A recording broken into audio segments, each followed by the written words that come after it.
Hello, everyone, and welcome to Surviving UX. I am Meg Kramer, here with my co host, Jessamine Edwards. Now, if the very important stakeholders who you can't even track down, who don't have a moment in their schedule for this project, decide to finally pay attention to your initiative and give you feedback with like 24 hours before your design presentation, then this is the place for you. Aw. Jessamine, how are you doing? I'm good. That was very specific. I'm wondering if that was something that Hmm. may have happened to you in real life. That may have happened to me or a friend, or has it ever happened to you? I would say I'm sure it has. I have a rule now. I'm so burned out that I just tell myself like no matter what happens, I just say don't panic. Yeah. And I don't really care anymore what anybody dreams up because they're just going to get what they're going to get from me. And they'll Hmm. understand that after a little while of working with me Yeah. that I'm Hypothetically. sort of dependable, but there's times when I'm not, and that's okay. I think I hit it most of the time, but Well, you I know, think it's also good to not be dependable in the sense of like being able to turn around stuff right. in at a last minute I'm thing. not Like gonna stay up all night. I know, I don't want to be known for that. And I think Yeah. hypothetically in the past when this has happened to me, I have been like, oh no, I have to like change everything and like No, stay up and put a lot of no. effort into it. And now I'm just like, That's for your 20s. That doesn't happen anymore. Yeah, those right. days are Yeah. over. So speaking of being young, today our guest is a UX designer at Amazon and proud fur mom to Camino, a black and white French Brittany. She is an avid triathlete and has participated, in her words, way too many races. She has a certificate in user experience from UC San Diego and a bachelor's degree from Wake Forest University. I'm thinking, Wake Forest, what is the mascot? I cannot remember. I think it's like a little guy who's like punching something, but I can't remember. Welcome to the podcast, Sami Lee. Hi, Sammy. Welcome. Hey, and to answer your question, it is a demon deacon. So it is a little guy. He has this little thing in his hand. I think it's like a stick or a cane. I Is don't he like a know. leprechaun? Okay. I mean, it comes from that's like the Triad area in North Carolina. hmm And so like you have Duke, who's the Blue Devils, and then you Okay. have Chapel Hill. I was like But Tar it Heels, but that's yeah, fine. yeah. And but it comes from like there's a basketball game in which like the newspaper said that um we demonized like the Blue Devils, and so Okay. then Mm. we because we just did so well. And so then it just stuck that we were the Demon Deacons. Demon Deacons. Gosh, that's Yeah. specific. Okay. Yeah. Cool. So welcome, Sammy. I am very impressed, I have to say, that you actually have time to exercise and you are not just walking around the block like at a slow tilt, but you actually compete in races. Tell us about this. How do you manage this? How does this happen? When do you exercise? Well, so earlier you guys were talking about like, oh my gosh, pulling all-nighters, like that's for your 20s. Some career advice that I got when I was like a senior in college, like going into the workforce. I got my job offer, and the career advice that I got was sign up for a race that you don't think that you can do, train really hard for it so that it forces you to like shut work off and Mm. do something else. Mm-hmm. And so I did that, and it took me about a year to train, but it Wow. was so helpful in terms Hmm. of establishing boundaries Hmm. and keeping them, right? Because I was like, how in the world am I going to do this race and not die? Unless like I leave work. Like there is no, like I have to leave. Wow. And so Hmm. that was super It's forcing helpful. function. Yeah, Okay. exactly. Okay. Very good. Well done. I personally feel like I have no clue when, if and when I'll ever have time to exercise again. I I've sort of just surrendered to the fact that it's not happening anytime soon and that the closest I'm going to get is like maybe doing chores or walking like back and forth from lunch. And that's it. I do not see that time making itself available until maybe years in the future. What about you, Some Meg? one of my friends, they were saying that their company paid for one of those walking desks, Oh and like, oh, yeah. maybe you can get one of those. I was like, I don't think that's, I don't think that's something that they're gonna, I they're just saw gonna. one of those for sale. It was $195. They had it on a New York Times wire cutter as like Hmm. a miracle thing. It's like a mat. It doesn't even look like a full blown, you know what I mean? Like a Hmm. treadmill. It's just like a mat. Yeah. And I was like, I can't even get myself to use my standing desk. I mean, I will Oh use yeah. Oh, I it, rarely use that. but I'm like, let's be honest, maybe 5% of the time I'm standing. And like, if I get a $200 mat, what will my chair destroy it? Like, will But I regret what this? when you're not using it, you could put the baby on it and like have him like crawl on it. It'd be so funny. The kids would probably use it, actually. You're right. Yeah. God. Or like an animal, like a cat. Oh, Like that'd be funny. but I Um, don't know you how know you what? type on that. Like while you're walking, typing. Exactly. Unless you're just talking in a meeting, like there's no way you can work and move at the same time. Like you'll just, yeah. Could you imagine like trying to like drop something within a frame of a frame and then you like keep moving your mouse and it's Yeah. jiggling from your What steps? does, oh my gosh, such a good point. Like, what is the overlap of like designers that actually have and can do work with those or even just have one of those walking desk things? Because, yeah, I was kind of wondering when she told me this, like, what kind of work was she doing at her desk? Because, yeah, most of the time, like, I'm like yeah, 4 inches from my screen, like hovered over the trackpad. right. That's not really the Crouched in body like a posture. deep, like Yeah. Notre Dame, whatever that guy is from Notre Dame, Yeah. like crouch. Mhm. The Um, hunchback, the yeah. Hunchback, right? And I mean, they say that like if you use your phone while you drive, it's like you're driving drunk. I think if you try to design while you're on a walking desk, it's like Yeah. designing drunk. You're just Oh like yeah, that'd be click, funny. click. Oh, So was gosh. that we heard a little bark there. Was that Camino in the background? That was, she thinks that she is the best watchdog, but I'm like, you're literally 30 pounds. Oh. Like, and also there's nothing outside. Do It's you do probably a you squirrel. do you bring your dog into the office? How does pet mom go with the whole career business? Yeah, she comes into the office because when else is she gonna get her exercise? Speaking of exercise. Yeah, she comes into the office and I probably break maybe a little bit too many rules with her. She comes to the bathroom with me, she comes to conference Oh. rooms with me. But it's just like I'm just super paranoid about like leaving her alone and then getting a message being like, Sammy, guess what Camino did? Uh-oh. Like that's it's like Is she a I've gotten growler? those Will she growl at people? sometimes. So Okay. it depends on like if she's like napping and something like wakes her up, then she'll be like "Roar," because she's 7 and so she's a little bit of a cranky old lady Hmm. now. Yeah. Um, Are there I mean, rules about like do the dogs have to pass a certain like test in terms of like how like can you bring a puppy for example, or do they have to have a certain Ooh. like temperament or discipline that they have to pass before you can bring your dog in? there are rules, but I feel like people treat them like Hmm. suggestions. Hmm. Um, Yeah. I mean, and- no. yeah, just The like whole anything. office is full of dogs. Like I heard dogs barking at the end of the day a couple days ago, and it was like someone had probably left their dog somewhere and like walked off and did something and then just started Hmm. barking and it didn't shut up for a long time. And I thought, it's time to go home. I don't want to Yeah, listen to this yeah. anymore. But Thankfully, she's yeah. not a barker. Yeah. Well, I Yeah. mean, she just barked, so Thankfully, when we're in the office, But that, she's on the yeah, quieter side.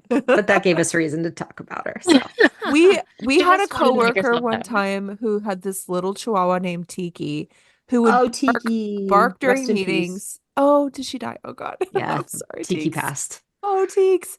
It was it had been a long time, but yes. Oh, I didn't even know. So anyway, Tiki used to bark her way through so many meetings, and I remember our boss would just be like so annoyed. She would roll her eyes and just like stare at us as if she couldn't believe this was happening because she was very formal.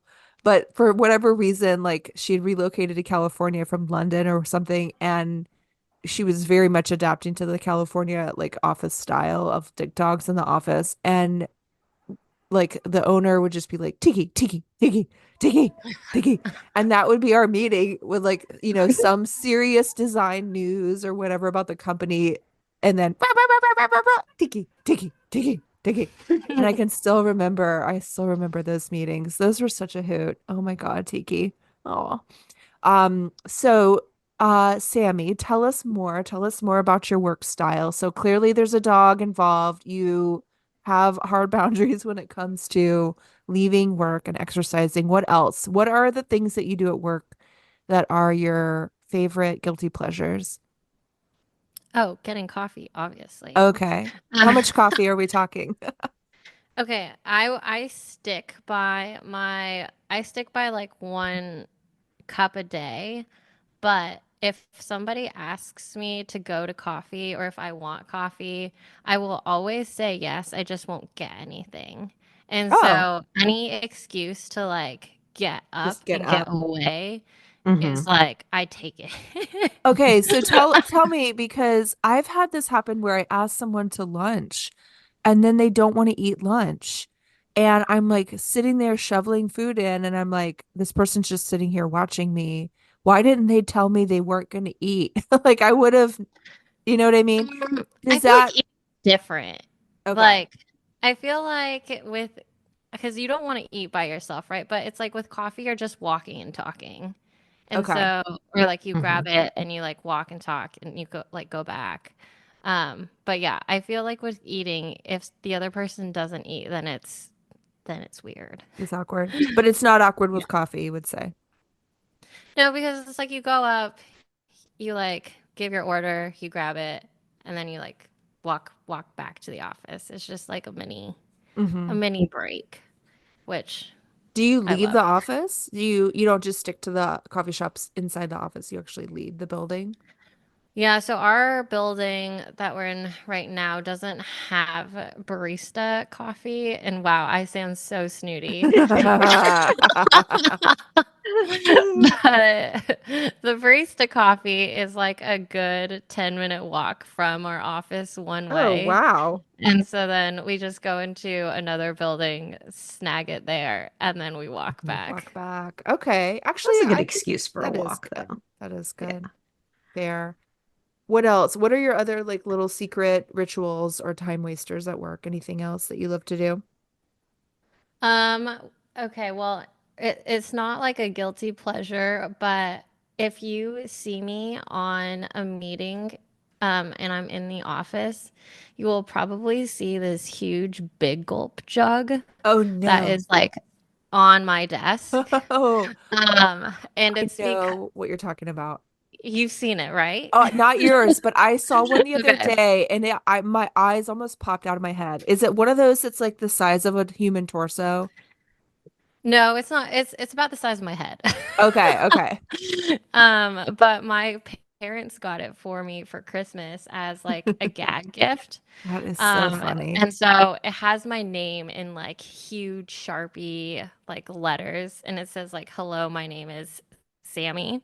Oh my And so gosh. every day I go into the is the first thing that Camino and I do after we put our stuff down. I don't even turn my laptop in as I take this big gulp jug.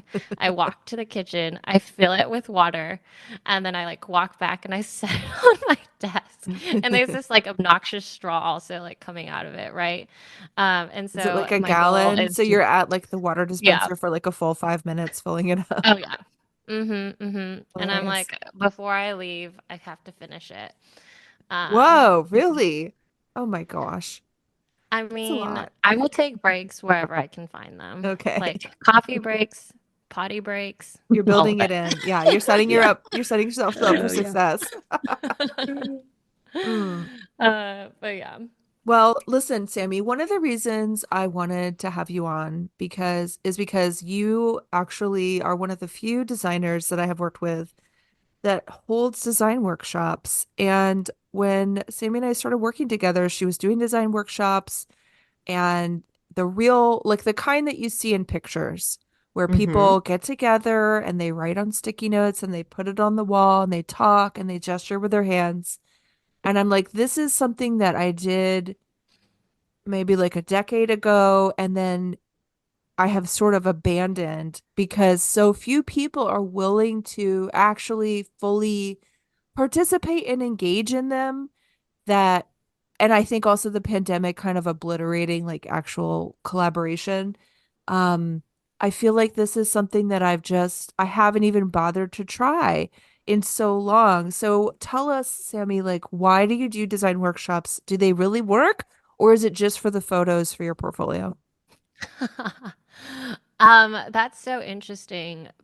Hearing your background of design workshops, because I think I really started getting into design workshops during the pandemic on my Hmm, previous team.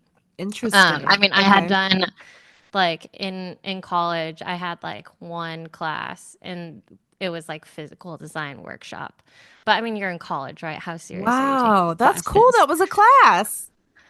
Yeah, it was a design thinking class, which made me realize that I was like, oh shoot, I want to be a UX designer. I don't want to go into business. So there's a little bit of history there. But Wow. with like actually learning how to facilitate and participate in a design workshop, that was all in like 2020. And so all I knew was doing workshops in InVision and in Figma or Mm-hmm. FigJam. And I think I had learned from a great team that set really good and clear boundaries when it came to workshops. Like Hmm. you had to show that your phone was off, you had to close Mm. out all other windows, and like if you were committed in this workshop, you had to participate like every day. Like your Wow. entire schedule was blocked. How, And how so did you get any Yeah, like I'm just like, I'm bigger already higher like, ups to agree everyone's to out. this? Like I might Yeah. be able to convince my design colleagues to do it, maybe, probably not, but like did you have like bigger like the big wigs in there and you got them to do that? yeah, so how it's structured is there was a 45-minute meeting like called the pre-workshop in which all the bigwigs came in. They said like what they expected the outputs to be for this like workshop. And Hmm. then we like would plan the workshop around those expected outputs.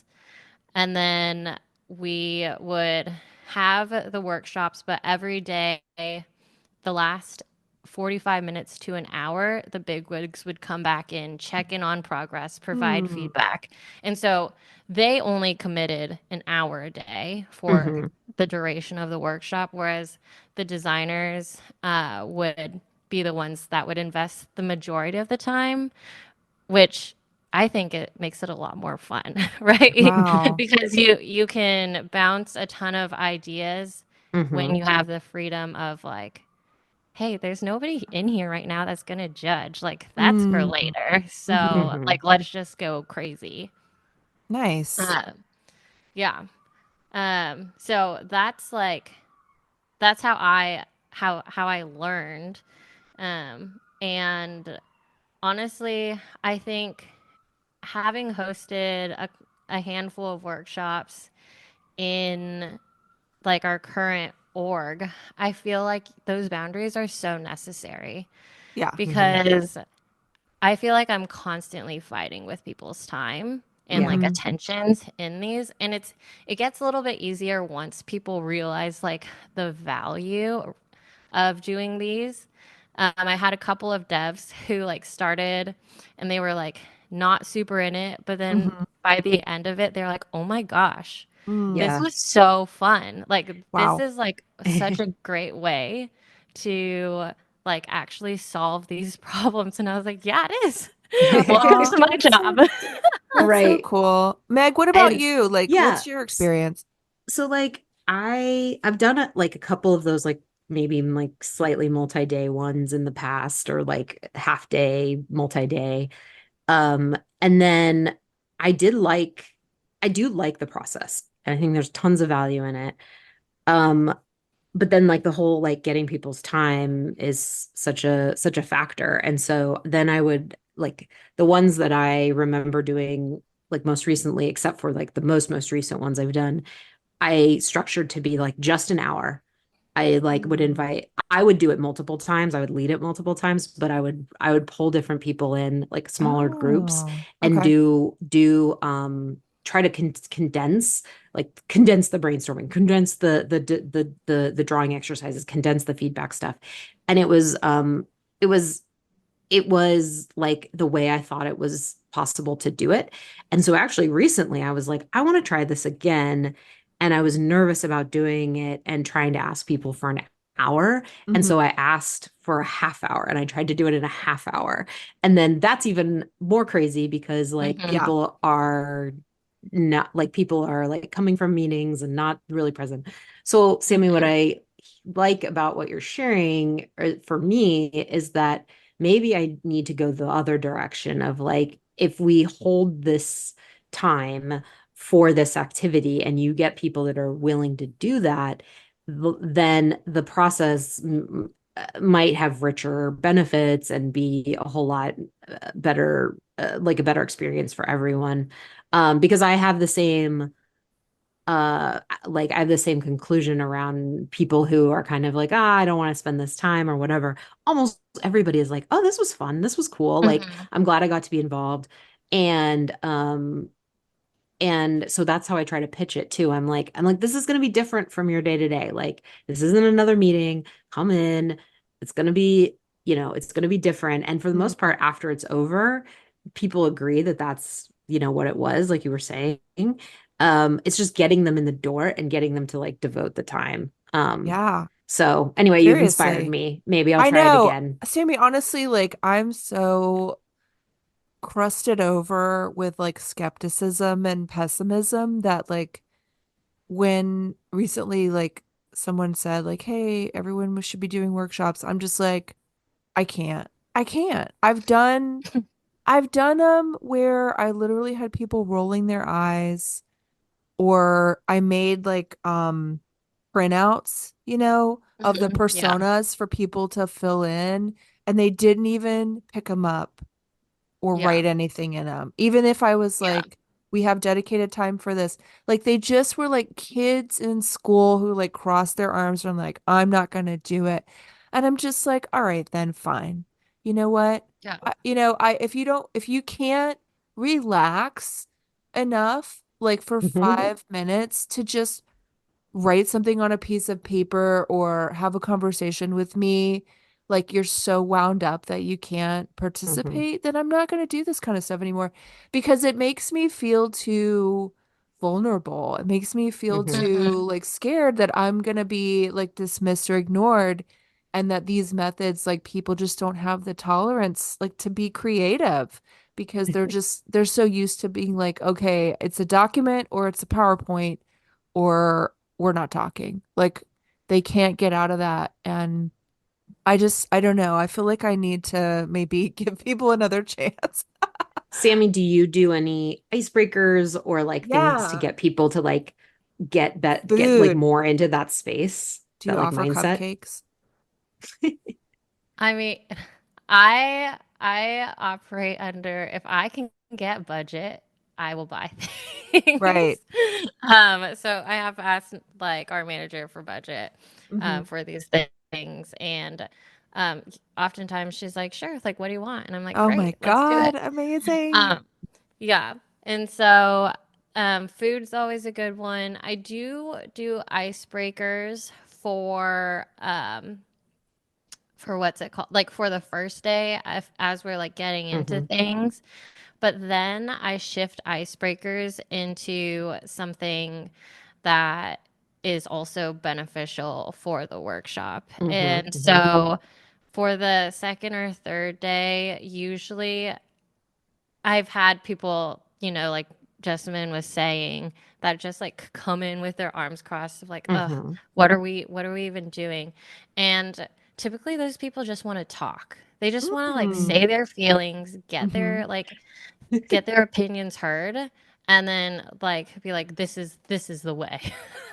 Yeah, this is what we're And gonna do. so that is like how I will structure the icebreakers for 2 and 3 or days 2 and 3 of like, okay, I'll do like, what are your like thoughts or like, what is the worst possible solution for like these problems? Oh, And fun. that at least gets them to like get some of those feelings out Mm. and be Hmm.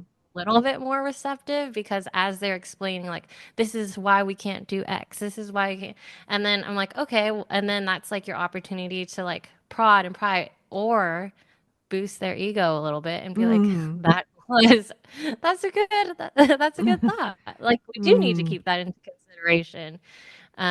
And yeah, I think it's just like getting them to, at Justman, as you said, like uncross their arms and be in a more vulnerable state. It is that is like the hardest thing to do in these workshops.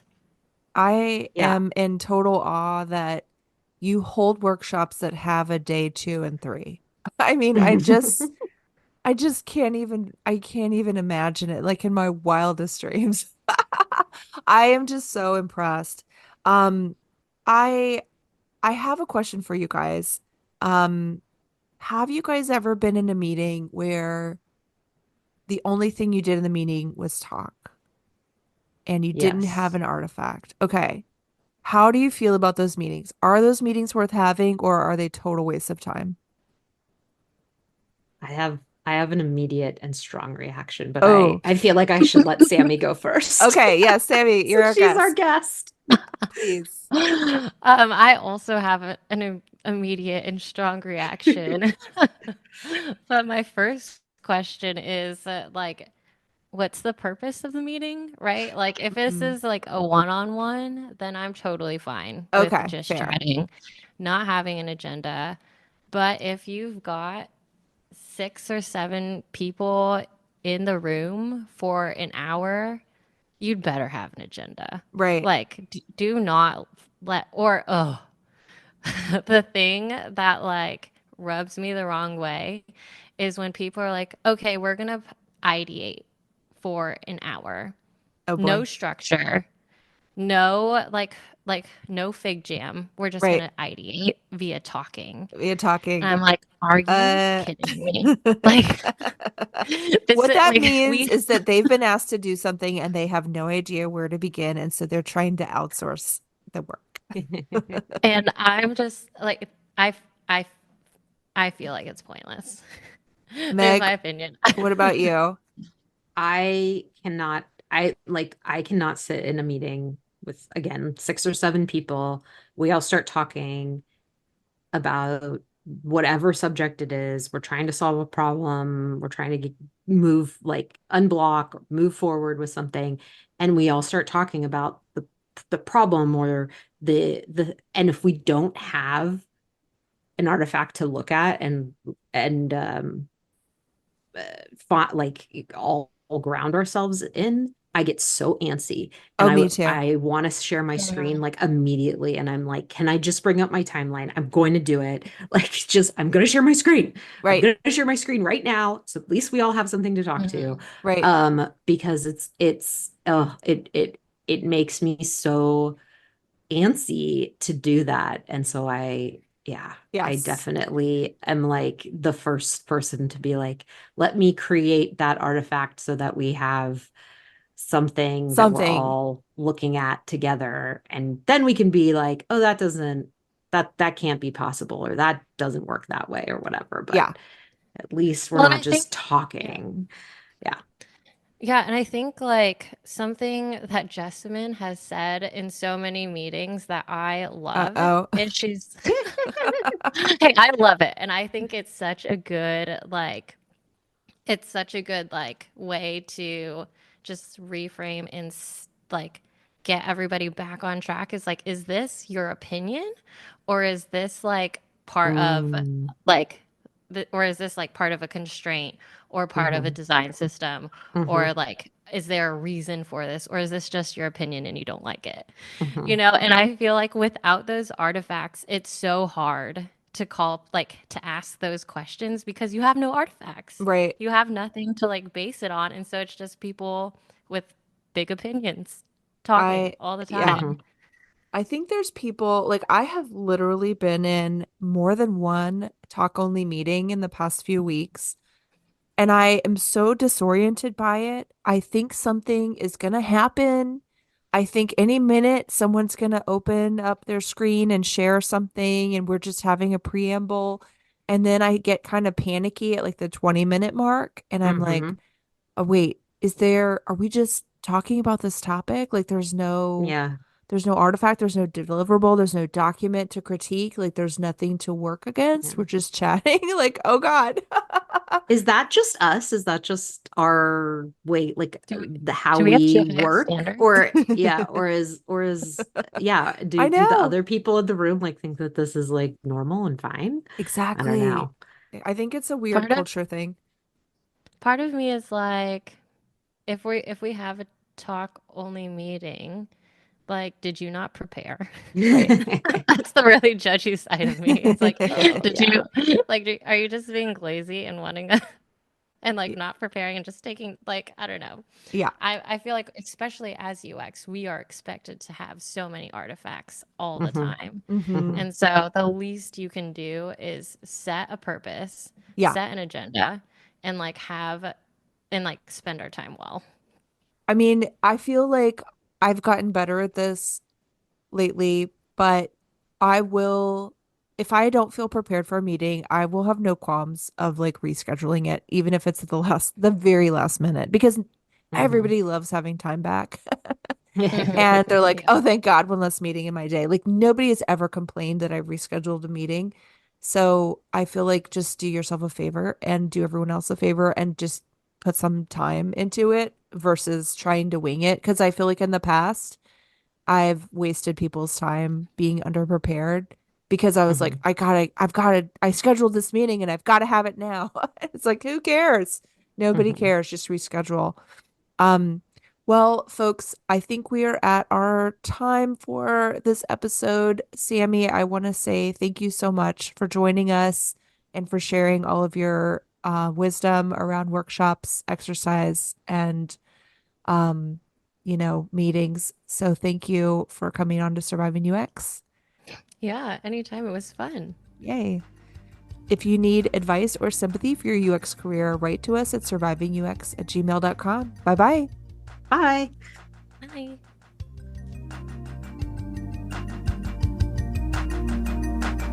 Surviving UX is hosted and edited by Jessamine Edwards and Meg Kramer. Our theme music is, among other things, the on-hold music for Cisco phones, Opus Number 1 by Tim Carlton and Derek Deal. And if you too are thinking, oh shoot, I don't want to go into business, join us for other episodes of Surviving UX.